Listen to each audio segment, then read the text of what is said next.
Salam saudara yang dikasihi oleh Yahweh, kita bersyukur kita masih diberikan kuat sehat memasuki minggu kedua di bulan April ini. Sebentar kita mau dengarkan firman Yahweh, namun sebelumnya kita berdoa terlebih dahulu. Bapa dalam surga yang kami sembah dalam nama Yesus HaMasyiah, kami bersyukur atas anugerah-Mu. Engkau masih memberikan kami kuat dan sehat, dan juga memberikan kami kesempatan untuk hidup dan mendengarkan firman-Mu. Urapi kami agar kami dikuatkan. Kami sambut firman-Mu di dalam nama Tuhan Yesus kami berdoa. Haleluya. Amin. Pada kesempatan ini saya akan bawakan firman terambil dari Roma 12 ayat 1-2 yang berbunyi demikian. Oleh karena itu, saudara-saudara, melalui kemurahan Elohim, aku menasihati kamu agar mempersembahkan tubuhmu sebagai persembahan yang hidup, yang kudus, yang berkenan kepada Elohim. Itulah ibadahmu yang bijak. Dan janganlah menjadi serupa dengan zaman ini, tetapi biarlah kamu diubah oleh pembaharuan pikiranmu, agar kamu membuktikan apa itu kehendak Elohim yang baik, yang berkenan, dan yang sempurna. Puji nama Yahweh, melalui firman ini kita dikuatkan, diteguhkan, supaya kita juga betul-betul mau membawa korban yang terbaik kepada Yahweh itu. Pada kesempatan ini saya berikan temanya ibadah yang benar. Sekali lagi, ibadah yang benar. Banyak agama di dunia ini menekankan ibadah itu harus hari A atau hari B. Jamnya harus sudah tentukan. Arah ibadahnya juga ditentukan. Dan kelihatan semuanya itu seperti benar. Dan menganggap tempat ibadah yang paling benar itu adalah, yaitu kalau di Kristen disebut gereja, kalau di Islam disebut masjid. Jadi banyak orang di tempat gereja atau di masjid ya seolah-olah benar-benar beribadah, tapi di luar daripada tempat itu hidupnya tidak benar. Padahal di tempat ibadah mungkin dia punya waktu hanya sejam atau 2 jam, mungkin berapa menit. Tapi di luar tempat ibadah tadi, dia kehidupannya tidak berkenan kepada Elohim. Apakah itu ibadah yang benar? Dan itulah yang ibadah yang salah. Pada kesempatan ini, jangan kita beribadah tergantung tempat, dan kita menganggap hanya tempat tertentu yang cocok beribadah, kalau tempat yang lain tidak cocok. Itu sangat keliru. Jadi, ibadah yang benar itu seperti apa? Pertama-tama, ibadah yang benar itu adalah mempersembahkan tubuh kita yang hidup. Ya, mempersembahkan tubuh kita yang hidup. Kata hidup di sini berarti kita sudah mempunyai kehidupan yang baru, bukan seperti kehidupan yang lama. Di dalam 1 Korintus pasal 6 ayat 19-20 dikatakan bahwa engkau sudah ditebus oleh darah daripada Yesus HaMasyiah itu dan dikuduskan, maka persembahkanlah tubuhmu kepada Yesus itu, karena sudah ditebus dengan darahnya. Jadi kalau kita sudah ditebus, jangan kita lagi mengotori hidup kita dengan hal-hal dunia, hal-hal yang najis, hal-hal yang bertentangan dengan firman Yahweh. Sebab apa? Tubuh kita inilah bait suci yang sesungguhnya. Maka harus kita persembahkan tubuh kita ini, yaitu mempersembahkan tubuh yang hidup. Jadi bukan sekedar hanya asal hidup. Yang kedua, mempersembahkan tubuh kita yang kudus.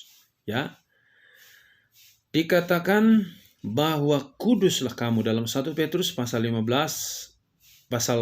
Petrus pasal 1 ayat 15-19. Kuduslah kamu sebab aku kudus.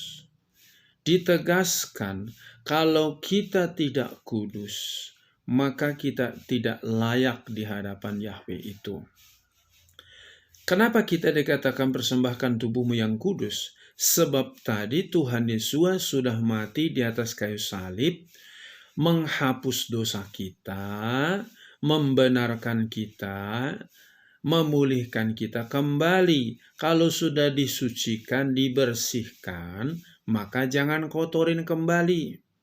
Sebab apa? Sebab tubuh daripada Tuhan Yesus, darahnya sudah menguduskan kita, membenarkan kita kembali.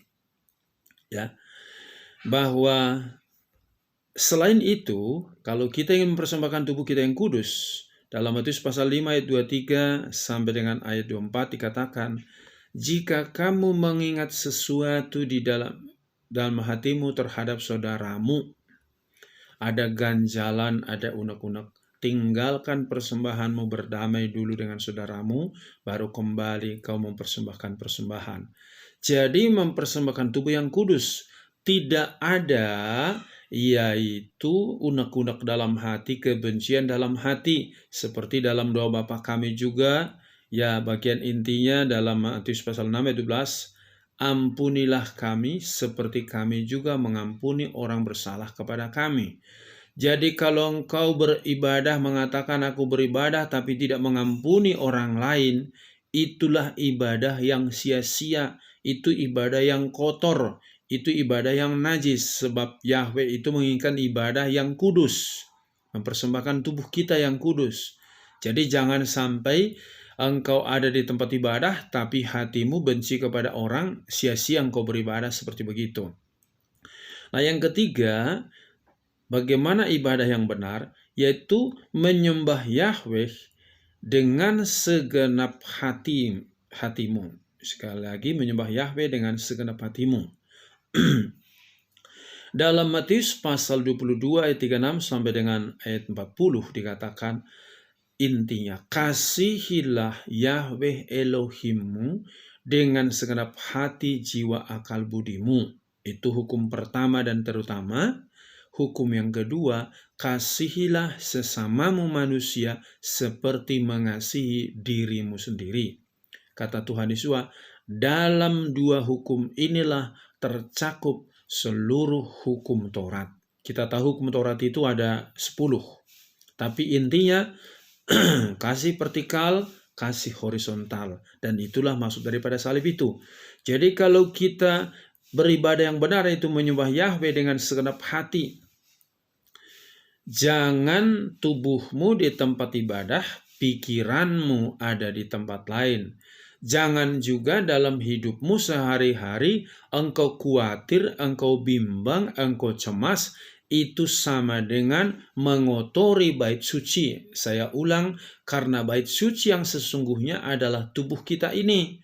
Maka dimanapun engkau berada, bisa nggak kau beribadah? Bisa, bukan hanya di gereja atau tempat ibadah, tetapi dimanapun engkau berada, engkau harus mempersembahkan hidupmu yang kudus, yang berkenan kepada Elohim.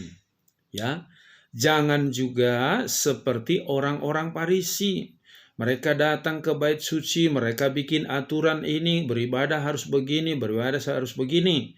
Dalam Matius 15 ayat yang ke-8 sampai 9, Tuhan Yesus menegur orang-orang ahli Taurat.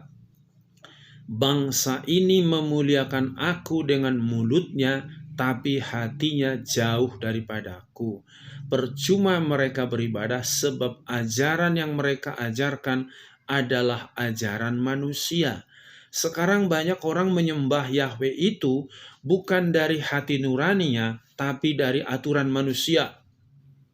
Sebagai contoh, kalau berdoa harus di gereja, kalau berdoa harus tutup mata, tidak ada aturan di Alkitab demikian. Tetapi yang paling utama, kalau engkau berdoa, hatimu sungguh-sungguh, pikiranmu terfokus kepada Yahweh itu baru menyembah Yahweh dengan segenap hati. Ini aktif pelayanan, tetapi pikirannya kemana-mana dalam hidup sehari-hari, tidak benar, masih merokok, mabok, dan berbicara hal-hal yang kotor, yang najis, maka itu engkau mengotori bait suci.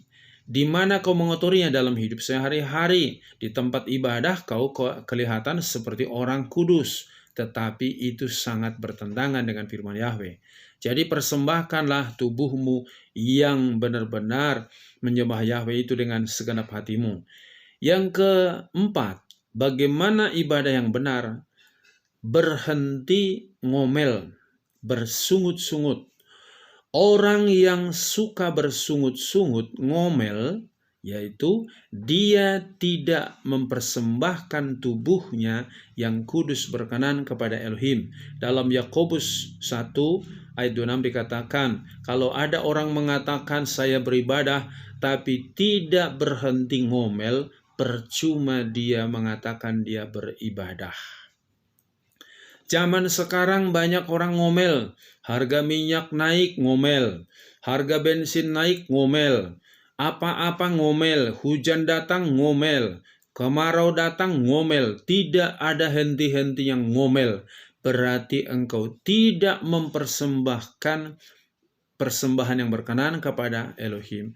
Engkau tidak beribadah dalam hidupmu. Jadi harusnya apapun yang sedang terjadi di dunia ini, berhentilah ngomel, berhentilah bersungut-sungut, berhentilah menyalahkan ini dan itu. Berarti engkau mempersembahkan tubuhmu yang berkenan kepada Elohim itu. Itu ibadah yang benar.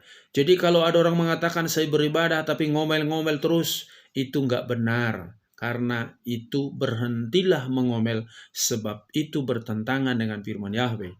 Yang terakhir, kelima, bagaimana ibadah yang benar itu? Peduli kepada anak yatim piatu, para janda yang susah. Ketika orang berkesusahan, engkau masih bisa memberi kepada mereka. Adakah kepedulianmu? Kalau tidak ada, engkau berarti tidak beribadah dengan benar. Tapi di dalam kesusahanmu, seperti seorang janda di Sarpat itu, di dalam keadaan dia punya kesulitan, datang seorang Nabi Elia meminta kepadanya makan, yaitu dari roti itu. Dia berkata, kami tinggal makan sedikit, 1 kali makan lagi, nanti kami sudah nggak punya makan lagi. Tapi firman Yahweh katakan beri. Di dalam kekurangan dia masih bisa memberi. Itu ibadah yang benar, sungguh-sungguh benar. Jadi hari ini, tolonglah, kedatangan Tuhan Yesus sudah semakin dekat. Beribadahlah engkau yang benar, yaitu engkau mempersembahkan tubuhmu yang hidup, yang kudus, yang berkenan kepada Elohim.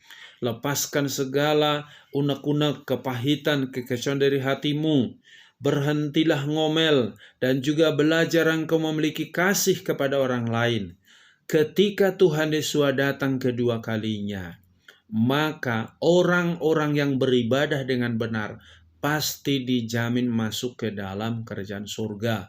Jadi target kita bagaimana supaya kita masuk ke dalam kerajaan surga? Beribadahlah yang benar setiap saat, setiap waktu, dimanapun engkau berada, apapun yang kau alami, tetaplah beribadah dengan yang benar, yaitu mempersembahkan hidupmu yang kudus, yang berkenan kepada Elohim. Itulah ibadahmu yang sejati. Amin. Sampai di sini firman Yahweh, kita berdoa. Bapa dalam surga, terima kasih atas kebenaran firman-Mu ini. Kami bersyukur Engkau kembali mengingatkan kami supaya hidup kami yang masih bisa hidup sampai hari ini karena anugerah-Mu. Maka kami mau mempersembahkan hidup kami ini sebagai persembahan yang kudus dan benar berkenan di hadapan Elohim setiap saat, setiap waktu. Karena itulah ibadah yang Kau kehendaki.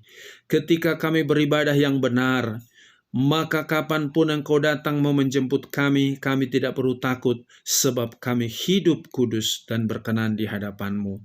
Terima kasih, biarlah firman-Mu ini tertanam dalam hati anak-anak-Mu, dan mereka boleh beribadah kepada Engkau dengan tulus dan benar, dimanapun mereka berada, apapun yang mereka alami, tetap mempersembahkan hidupnya yang kudus, yang berkenan kepada Elohim, sebagai ibadah yang berkenan kepadamu. Terima kasih Bapa, berkati Bapak-Bapak ibu-ibu, pemuda, remaja, anak-anak, supaya benar-benar kuat dan juga mempersembahkan tubuhnya sebagai persembahan yang berkenan di hadapan-Mu. Berkati bangsa dan negara kami, berkati pemerintah kami, berkati seluruh hamba-hamba-Mu, berkati gereja-Mu. Di dalam nama Tuhan Yesus kami berdoa, haleluya, amin. Shalom, Yahweh berkati.